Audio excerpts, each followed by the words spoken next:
Hello everyone, this is SiBhi from Mythostry.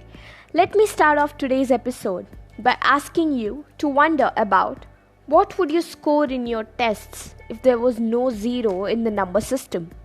You could never score either 0 or 100, that is for sure. So who is this great person who knew and explained to us about the number 0? He was none other than Aryabhatta. Let's unravel the various achievements of this Mahapurusha as we learn about him and his works. Born in the year 476 BCE in Kusumapura, Pataliputra, he is said to have lived during the golden age of the Guptas. Apart from having explained about zero and its uses along with the place value system, his contributions in the field of mathematics and astronomy are immense. We all know that Baudhayana calculated the value of pi up to a larger number of decimal places. But Aryabhatta had written accurate values of pi up to 4 places 400 years before Baudhayana did so. Unsurprisingly, he made great works in algebra and arithmetic and introduced us to compound interests, summations, arithmetic and geometric progressions, and different types of equations, including the quadratic and indeterminate too. Trigonometry. When I say this word, some of us still feel chills and start wondering about how we shall never understand its applications. But this man not only understood its applications, but also documented the value tables of sines, cosines, verse sines, and inverse sines back then. He called his sines as jya. He also explained the irrationality of numbers and wrote about mensuration, the study of measurements. He also worked in another important field, which is astronomy.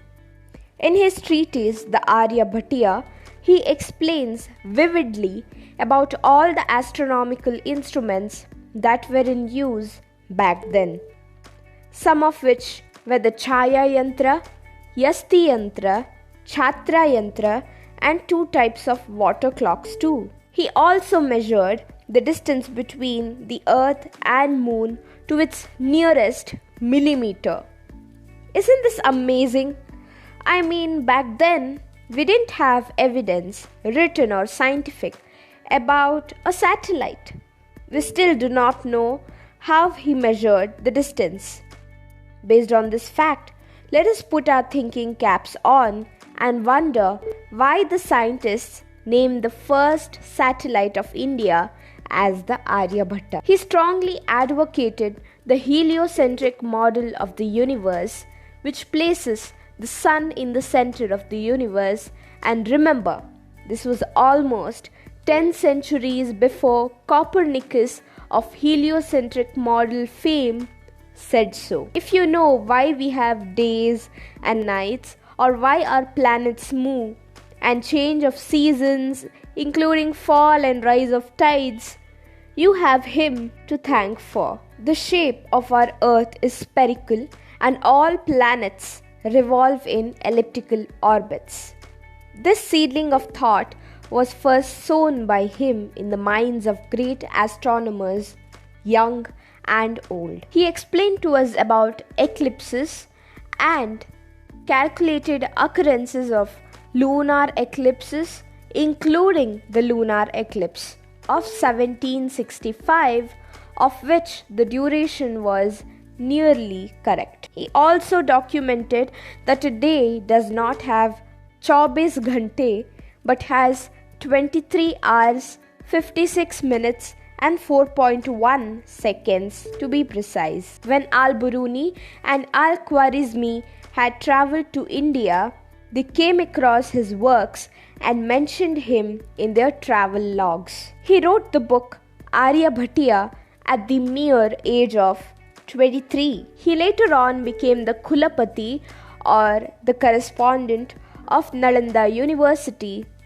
which was then called as the Kusumapura University, and is said to have established an observatory at the Sun Temple in Taregana, Bihar. It is said that he had written yet another book called the Arya Siddhanta, which is now lost.